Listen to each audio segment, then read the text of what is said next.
The travel. You mentioned you're the most traveled person ever. And there's a story about you, Jack Nicklaus, Arnold Palmer. You're playing in the Canada Cup event in France, and the conclusion gets delayed. And so that threatens all of your abilities to potentially play in the Australian Open. Yes. Take it from there. People always say, what's the most amazing one you ever had? Not the most important. Well, I said we were playing at Saint-Nom-la-Bretèche in France.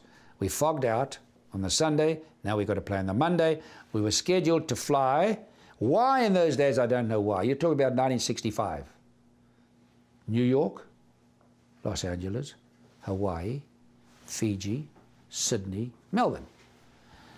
But guys, if you go, the travel agent says, you'll get there 3 hours before the Australian Open starts. That means you've never seen the golf course. You've got a 16-hour time change, and a flight that's over 40 hours. Jack and Arnold correctly say, I'm not going to do it. Me being crazy and a travel bug said, I'm going. So I get on the plane with Bruce Devlin, who was in the tournament, Australian, and I fly. Would you believe it? I arrived there 3 hours before, not a delay. I arrived there, never seen the course. You give me a new set of clubs, a different ball. I've always said people make too much of a fuss of different balls. They can feel certain things. I don't believe all that. So I get there, and I've never seen the golf course. I have a shower, I have a sandwich, I hit some balls, I do some putting, and I go out and I win the Australian Open by 7 shots. I mean... That's a heck of a story. It's a miracle. It's a miracle.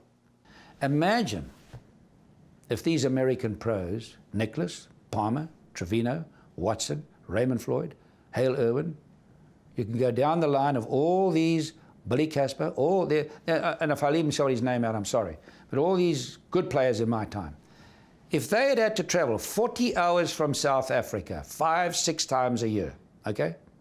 40 hours, stop 4 times, no jets, sit up like this, children traveling on some occasions 6, starting off from 2, and have to travel and play in those countries with time changes and go to Australia and all in Japan and India and all these places and play. Imagine if I never had to have done that and I just lived in America, how many more majors I'd have won, because I was second in 7 majors. Imagine if I had lived here, how much better I would have done. Nobody ever takes that into consideration. Well, right, because you were living in South Africa, and I was actually speaking to your son Mark about this the other day. If you had made the decision to up and move with your family to Florida, how much of an impact do you think that would have made on your statistics? Massive difference. But then I wouldn't have, I always had a desire to have the best world record, which I have. Mm-hmm. That's everywhere around the world, not the best American record. And I achieved that, but had I lived in America, I would have had the desire to have won the most majors, and I would have been able to be here, not fly in a couple of weeks before and fly out. I never played in many PGA championships because I had to get back home to South Africa. Explain why somebody once thought you were dead on a flight. Oh, well, we were allowed to sleep on the floor in those days. And so I couldn't sleep, and man, I'm a champion sleeper. So I'd say to the lady next to me, would you like the seat? She said, oh, I'd love it, I've got lots of room. I said, okay. Then my legs are going to be underneath your legs on the floor. I'm going to lie down.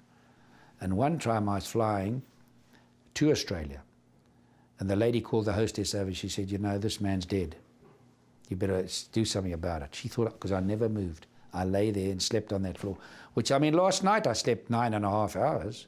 I can sleep 10, I can sleep 11 hours, or I can sleep 6 hours. And that's a blessing why I've been able to continue so long, and very few other people have. And let me tell you, any other pro in the world, any American pro who traveled like I did, would never be able to play at all now. He'd be completely finished.